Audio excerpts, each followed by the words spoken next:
नमस्कार विद्यार्थी मित्रांनो, सर्वांना नमस्कार। आपण मागच्या भागामध्ये जात आणि जमात यातील फरक बघितलेला होता।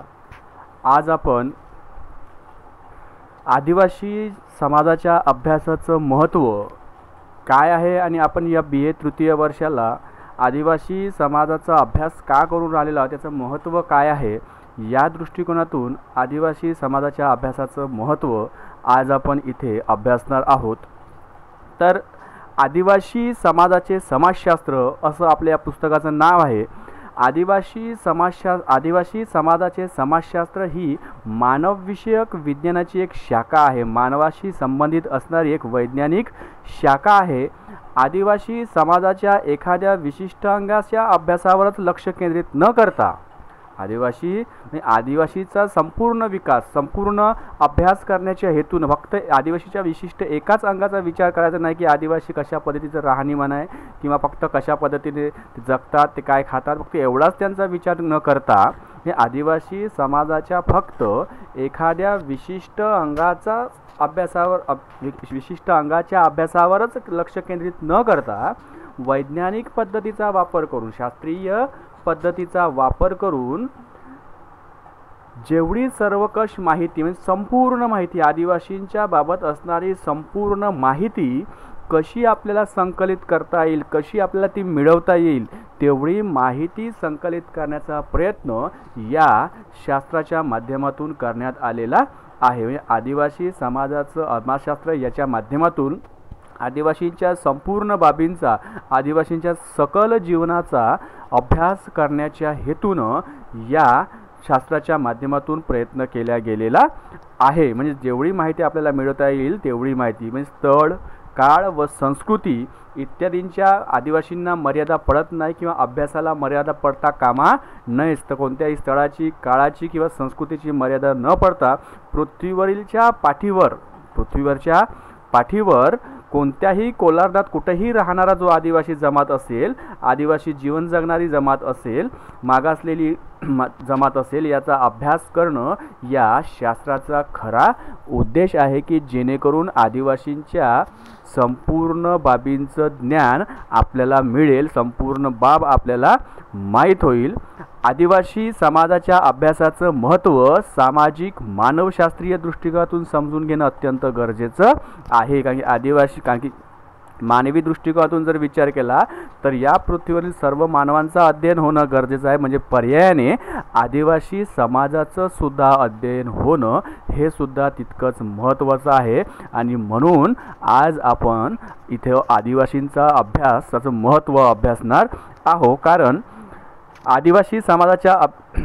आदिवासींचं जीवन जगत असताना किंवा बरेचसे जे काही प्रशासक वर्ग होता, बरेचसे काही सामाजिक कार्यकर्ते होते, जे काही कृषी अधिकारी होते, जे धर्मप्रचारक प्रसारक होते, शैक्षणिक संस्था होत्या, आंतरराष्ट्रीय काही संघटना असतील, इत्यादी विविध क्षेत्रातील व्यक्ती आणि संस्था आहे, यांनी आदिवासीचा जीवनमान, आदिवासींच्या जीवनाचं स्वरूप समजून घेण्याचा प्रयत्न केला।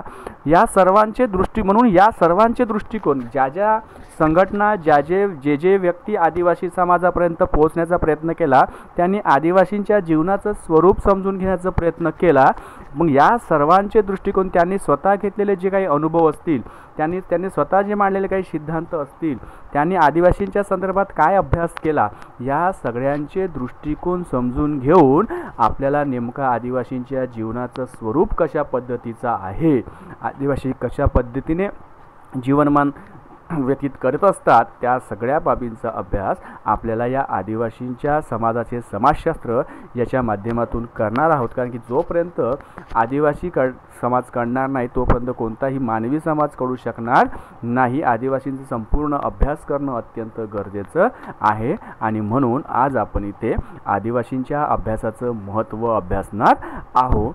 तर आदिवासींच्या अभ्यासाचं महत्त्व अभ्यासत असताना पहिलं आहे त्याच्यामध्ये की कशासाठी आपण आदिवासींचा अभ्यास करतो, तर पहिलं आहे आदिवासी जमातीचं यथार्थ आकलन करणे। म्हणजे आदिवासी जमात, आता आपण म्हटलं की सर्वकष जेवढी काही माहिती आपल्याला मिळवता येईल तेवढीही माहिती आपल्याला या माध्यमातून आपल्याला प्राप्त करायचे आदिवासी जमातीचं यथार्थ आकलन, संपूर्ण आकलन, संपूर्ण ज्ञान आपल्याला मिळवून घ्यायचं आहे. निव्वळ जर भारतात जर विचार केला तर भारतात दऱ्याखोऱ्यांमध्ये, रानावनांमध्ये, जंगलांमध्ये, पर्वतराजींमध्ये राहणाऱ्या 500पेक्षा जास्त आदिवासी जमात आहे. आणि आपण जर लोकसंख्येचा जर विचार केला तर भारतीय एकूण लोकसंख्येच्या 8.6% इतकी लोकसंख्या आदिवासी जमातीची राहिलेली आहे. हे काही आदिवासी जमाती तर अशा आहेत की ज्यांचा अजूनही ग्रामीण आणि नागरी समजल्या जाणाऱ्या समाजाशी संपर्कसुद्धा झालेला नाही आहे. त्यामुळे अजूनही काही आदिवासी जमाती अशा आहेत की ज्या अजूनही प्राथमिक अवस्थेमध्येच, रानटी अवस्थेमध्ये जीवन जगताना, जीवन व्यतीत करताना आपल्याला दिसून येते. 18 ते 20व्या शतकापर्यंतचा जर आपण कालखंड पाहिला तर या कालखंडात विविध हेतूने 18 ते 20व्या शतकाच्या कालखंडात विविध हेतूने अनेक समाजसुधारक व्यक्ती असेल, अनेक संघटना असतील, अनेक प्रचार कार्यकर्ते असतील, यांनी किंवा धर्मप्रसारक असतील, यांनी आदिवासींविषयी माहिती गोळा करण्याचा प्रयत्न केला. म्हणजे आदिवासी हा सुद्धा देशाचा, मानवाचा एक अविभाज्य भाग आहे. या दृष्टिकोनातून जे लोक त्यांच्यापर्यंत पोहोचले त्यांनीसुद्धा त्यांच्याविषयीची जी काही माहिती होती ती गोळा करण्याचा प्रयत्न 18 ते 20व्या शतकाच्या काळात झालेला आहे. परंतु हा अभ्यास होताना तो सर्वकष अभ्यास झालेला नाही, संपूर्ण अंगाने अभ्यास झालेला नाही आहे. त्या काळात विविध लोकांनी आपापले जी आदिवासींच्या अभ्यासाची आवश्यकता होती विविध कारणामुळे वाटली. त्यांना वाटलं की आपल्याला आदिवासींचा अभ्यास केला पाहिजे, पण आदिवासींच्या अध्ययनाविषयीचा हेतू मात्र हा मर्यादित होता. त्यांचा हेतू हा मर्यादित होता. मात्र जरी त्यांचा हेतू मर्यादित असला तरी त्यांनी कुठतरी आदिवासींचा अभ्यास केला पाहिजे. आदिवासी जमात ही सुद्धा एक महत्त्वपूर्ण बाब आहे. हा सुद्धा एक महत्त्वाचा मानवी समाज आहे.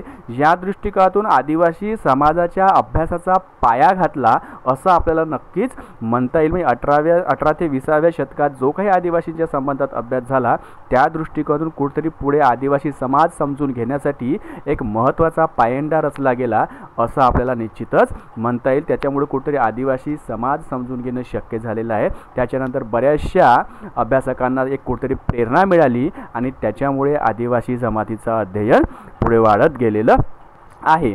इथं काय म्हटलं की आदिवासी जमातीचे खऱ्या अर्थाने शास्त्रशुद्ध अध्ययन झाल्याशिवाय, आदिवासी जमातीचे खऱ्या अर्थाने शास्त्रशुद्ध अध्ययन झाल्याशिवाय या जमातीची आपणास ओळखच होऊ शकत नाही. म्हणजे जोपर्यंत आपण फक्त एक विचार जर केला की आदिवासी समाज म्हणजे आपल्या डोळ्यासमोर एक विशिष्ट चित्र उभं राहते, आदिवासी समाज म्हणजे निरक्षर आहे, आदिवासी समाज म्हणजे कमी कपडे लावणारा, अशा प्रकारचं एक चित्र आपल्यासमोर उमटते. पण ॲक्च्युअल किंवा वास्तविक परिस्थितीमध्ये आदिवासी असे आहेत का? आदिवासी जरी अक्षर ओळख नसली तरी आदिवासी असंस्कृत नाही आहेत, आदिवासी असंस्कृत नाही आहेत असं आपल्याला निश्चितच दिसून येईल. म्हणजे अशा प्रकारे म्हणून आदिवासींचं एक शास्त्रशुद्ध पद्धतीने अध्ययन जोपर्यंत होणार नाही, आदिवासींच्या सर्वांगीण अभ्यास जोपर्यंत होणार नाही तोपर्यंत आदिवासींची आपल्याला ओळख झाली असं आपल्याला म्हणता येणार नाही. म्हणून त्याची शास्त्रशुद्ध पद्धतीने आकलन होणं, त्याचं शास्त्रशुद्ध पद्धतीने अध्ययन होणं अत्यंत गरजेचं आहे. आणि म्हणून आदिवासी जमातीचं सर्वांगीण अध्ययन होणं गरजेचं आहे. त्यांच्या चाली रीती, त्यांच्या प्रथा परंपरा ह्या सगळ्या गोष्टी समजून घेणं गरजेचं आहे. एखादी त्यांच्यामध्ये प्रथा असेल आणि त्या प्रथेला आपण वरवर वाईट म्हणून मोकळं होता येणार नाही, तर नेमकी ती प्रथा त्यांच्यामध्ये काय निर्माण झाली, ती चालीरीती त्यांच्यामध्ये का निर्माण झाली, त्याच्या मागची कारणं, याचं सगळं संशोधन शास्त्रीय दृष्टिकोनातून केल्याशिवाय आपल्याला आदिवासी जमात समजून घेता येणार नाही. त्यासाठी त्यांचं यथार्थ आकलन होणं गरजेचं आहे. म्हणून या सगळ्या बाबींचं आकलन होण्यासाठीच आदिवासींच्या अभ्यासाची आवश्यकता आहे. आदिवासी समुदाय समजून घेण्यासाठी आपल्याला आदिवासी समजून घेण्यासाठी आपल्याला आदिवासींच्या सगळ्या चालीरीती, प्रथा, परंपरा, जीवन पद्धती, जीवनशैली, त्यांच्यामध्ये असणाऱ्या ज्या काही सामाजिक संस्था असेल, त्यांचं राहणीमान असेल, ह्या सगळ्या गोष्टी समजून घेणं गरजेचं आहे. तेव्हा कुठं आपल्याला आदिवासी जमात संपूर्णतः लक्षात येईल. नाही तर वरवरती जर आपण फक्त अभ्यास आणि सांघिक गोष्टीवरती विश्वास ठेवून जर आदिवासींचा अभ्यास करतो म्हटलं तर आदिवासींचा अभ्यास हा पुरेपूर झाला असं आपल्याला म्हणता येणार नाही. त्यानंतर दुसरा आहे आदिवासी कल्याण कार्यक्रम यशस्वी करण्यासाठी. आपण पाहिलं की आदिवासींचा संपर्क बऱ्याचशा वर्षापासून प्रगत, आत्ताच म्हटलं होतं की काही आदिवासी जमाती अशा आहेत की ज्यांचा अजूनही संपर्क प्रगत समजल्या जाणाऱ्या शहरी किंवा ग्रामीण समाजाशी सुद्धा आलेला नाही आहे. त्यामुळे बऱ्याचशा आजही अनिष्ट रूढी, प्रथा, परंपरा या आदिवासी जमातीमध्ये आपल्याला दिसून येतात. आदिवासी बऱ्याचशा प्रमाणात परंपरा प्रिय आहे. भारतामध्ये विविध विभागात विभाजित झालेल्या आदिवासी जमातीच्या अनेक समस्या आहेत. या सगळ्या असणाऱ्या त्यांच्या समाजामध्ये असणाऱ्या रूढी, प्रथा, परंपरा आणि काही वेळेस प्रगत समाजाच्या संपर्कात आल्यामुळे सुद्धा बऱ्याचशा आदिवासी जमातीमध्ये प्रगत समाजाच्या संपर्कात आल्यामुळे सुद्धा समस्या निर्माण झालेल्या आहेत. तर काही आदिवासी जमातीमध्ये अजूनही कुठेतरी या सगळ्या समाजापासून दूर राहिल्यामुळे सुद्धा ते परंपरागत पद्धतीने जीवन जगत असल्यामुळे सुद्धा त्यांच्यामध्ये समस्या निर्माण झालेल्या आहेत. तर अशा प्रकारे त्यांच्यामध्ये आहारविषयक समस्या आहे. काय खायचं, कारण की अन्न मिळत नाही, कुपोषणाचे बळी मोठ्या प्रमाणामध्ये दिसतात. आहारविषयक समस्या आहे, आरोग्यविषयक समस्या आहे. अजूनही कुठे ते परंपरा प्रिय असल्यामुळे आधुनिक दवाखाने वगैरे यांचा वापर करताना फार कमी प्रमाणात दिसतो. आर्थिक समस्या आहे, अत्यधिक उत्पादन, कारण की आपण पाहिलं होतं की त्यांच्या अर्थव्यवस्थेचा जेव्हा विचार केला होता आपण वैशिष्ट्य पाहत असताना की साधी अर्थव्यवस्था आहे, फक्त उपभोगाकरिता उत्पादन, अशा प्रकारची असणारी आदिवासी जमातीची मानसिकता, त्याच्यामुळे आर्थिक समस्यासुद्धा आदिवासी जमातींची मोठ्या प्रमाणात राहिलेली आहे. राजकीय समस्या आहे, अजूनही राजकीय सहभाग त्यांचा वाढलेला नाही आहे आणि जोपर्यंत राजकीय सहभाग वाढणार नाही तोपर्यंत पर्यायाने आदिवासी जमातीचा विकास होऊ शकणार नाही. धार्मिक समस्या आहे, सांस्कृतिक समस्या आहे. मोठ्या प्रमाणामध्ये आदिवासींची जी चालत आलेली वर्षानुवर्ष पिढ्याची संस्कृती ती कुठेतरी आता हळूहळू लयास चाललेली आहे. कारण प्रगत समाजाशी, नागरी समजल्या जाणाऱ्या समाजाशी संपर्क वाढत चालला आणि त्यांचं अनुकरणाच्या माध्यमातून आपली जी काही संस्कृती होती, आपली जी काही बोलीभाषा असेल, आपल्या ज्या काही रूढी, प्रथा, परंपरा असतील त्या त्यांनी सोडल्या, म्हणजे संस्कृतीसुद्धा लयास चालली. अशा नानाविध ज्या समस्या आहेत, अशा समस्या समजून घेण्यासाठी ह्या समस्या आदिवासी समाजामध्ये आहेत. मग या समस्या दूर करणं अत्यंत गरजेचं आहे. तर दूर केल्याशिवाय, समस्या दूर झाल्याशिवाय कोणत्याही समाजाचा ज्याप्रमाणे विकास साध्य होऊ शकत नाही, त्याचप्रमाणे आदिवासी समाजाचा देखील विकास जर साध्य करायचा असेल तर या सगळ्या समस्या सुरुवातीला समजून घेणं गरजेचं आहे. मग या दारिद्र्याची समस्या मोठ्या प्रमाणामध्ये आदिवासींमध्ये, दारिद्र्याने मोठ्या प्रमाणामध्ये आदिवासी पछाडलेला आहे, बेजार झालेला आहे. कुपोषणाचे प्रश्न मोठ्या प्रमाणामध्ये आदिवासींच्या समाजामध्ये आपल्याला दिसून येतो. आदिवासींचे हे जे प्रश्न आहे किंवा समस्या आहे या सोडवण्यासाठी प्रयत्न होणं गरजेचं आहे आणि असे प्रयत्न स्वातंत्र्यपूर्व काळातही झाले आणि स्वातंत्र्योत्तर काळातही अनेक उपाययोजना आखल्या गेल्या. म्हणजे स्वातंत्र्य मिळाल्यानंतर आदिवासी समाज हा सुद्धा एक भारतीय समाजाचा अविभाज्य अंग आहे. या दृष्टिकोनातून आणि कल्याणकारी राज्याच्या संकल्पनेतून आदिवासींचं सुद्धा कल्याण कसं करता येईल, आदिवासींच्या सुद्धा हिताच्या दृष्टिकोनातून काही आपल्याला साध्य करता येईल का, यासाठी भारत शासनाने अनेक अनेक उपाययोजनांची निर्मिती केली. मात्र त्यातून जे यश मिळायला पाहिजे होतं, त्यातून जे अपेक्षित यश होतं की आदिवासींच्या काही प्रमाणात समस्या कमी होऊन आदिवासी खरोखर प्रगत समाजाच्या प्रवाहामध्ये येईल, असं एक अपेक्षित यश सरकारला जे वाटत होतं ते यश अजूनही आल्याचं दिसून येत नाही. मग जे काही झालं ते आजही गडचिरोलीसारखी जे आदिवासी जिल्हा आहे, जर आपण विचार केला तर गडचिरोलीसारख्या जिल्ह्यात आजही एकूण लोकसंख्येच्या 80-85% लोक आजही दारिद्र्य रेषेखाली, BPL खाली जीवन जगतात. आजही गडचिरोलीसारख्या जिल्ह्यात एकूण जी लोकसंख्या, त्या एकूण लोकसंख्येच्या जवळ 80-82% जवळपास लोक दारिद्र्य रेषेखालील जीवन जगतात. यावरून आदिवासी समाजामध्ये असणारी दारिद्र्यविषयक भीषणता आपल्याला सहज लक्षात येईल. आदिवासींचा विकास साध्य करण्यासाठी योग्य कल्याण कार्यक्रम राबवणं अत्यंत गरजेचं आहे. जे आतापर्यंत कल्याण कार्यक्रम राबवले त्यातून आदिवासींचा विकास ज्या प्रमाणात व्हायला पाहिजे होता त्या प्रमाणात कुठेतरी झालेला नाही आहे.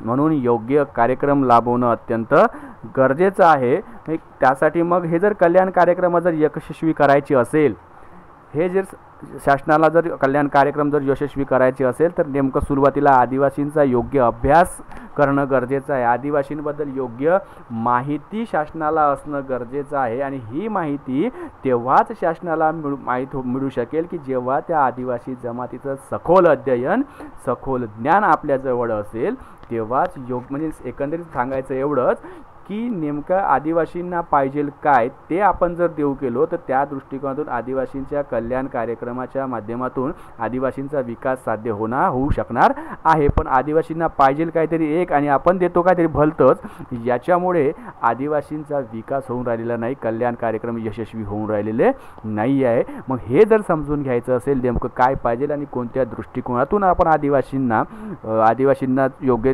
समाजाच्या प्रवाहात आणू शकू, यासाठी आदिवासी जमातीचा सखोल अभ्यास, सखोल अध्ययन होणं नितांत गरजेचं आहे। अशा प्रकारे हे दुसरं आपण बघितलेलं आहे की आदिवासी कल्याण कार्यक्रम यशस्वी करण्यासाठी सुद्धा आदिवासींच्या अभ्यासाचं महत्त्व आहे। त्यानंतर आपण तिसरं पाहणार आहोत की आदिवासी समाज व संस्कृती संपुष्टात येत असल्याच्या संदर्भात आदिवासींची संस्कृती ही भारतीय समाजामध्ये अतिशय प्राचीनतम संस्कृती मानल्या गेलेली आहे आणि अशी प्राचीनतम संस्कृती जर आपण टिकवू शकत नसेल तर आदिवासी समाज नक्कीच नष्ट होईल। आदिवासी समाज एक दिवस आपली संस्कृती पूर्णतः विसरून जाईल आणि हे आदिवासी समाजाच्या दृष्टिकोनातून हिताचं होणारं नाही आहे आणि म्हणून आदिवासी समाजाला टिकवून ठेवायचं आहे। आदिवासी समाजाची असणारी संस्कृती जर आपल्याला टिकवून ठेवायची आहे तर त्या दृष्टिकोनातून आदिवासी समाजाचा अभ्यास करणं गरजेचं आहे।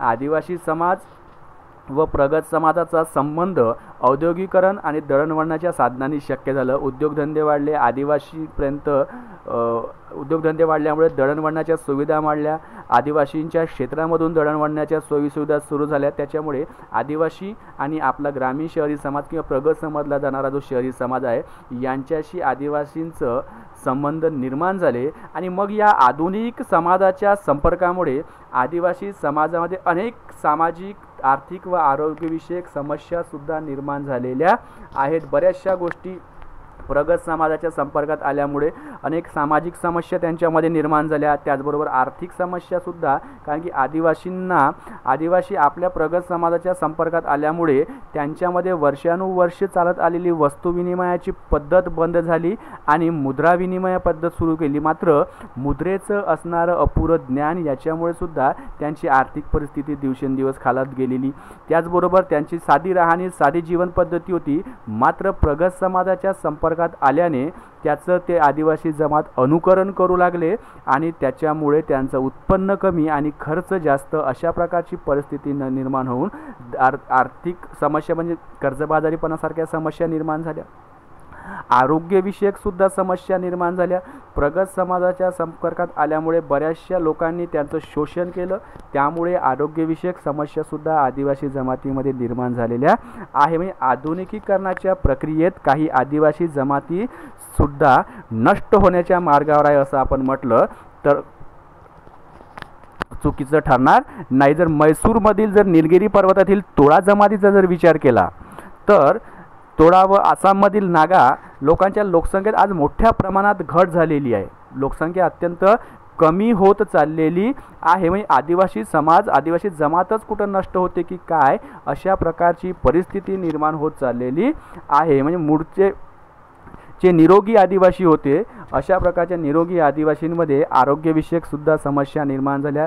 मोठ्या प्रमाणात आज जे ठेकेदार, जमीनदार लोक होते हे जंगलामध्ये गेले, आदिवासींच्या संपर्कात गेले, त्यांच्यामुळे त्यांच्या संपर्काच्या माध्यमातून आदिवासींमध्ये गुप्तरोगसुद्धा बळावले, म्हणजे आरोग्यविषयक समस्या निर्माण झाल्या आणि त्यांच्या सशा बऱ्याचशा ज्या काही रूढी, प्रथा, परंपरा होत्या यासुद्धा आदिवासी प्रगत समजल्या जाणाऱ्या संपर्काशी आल्यामुळे त्या नष्ट होत चाललेल्या, म्हणजे संस्कृती नष्ट होण्याच्या मार्गावर आहे।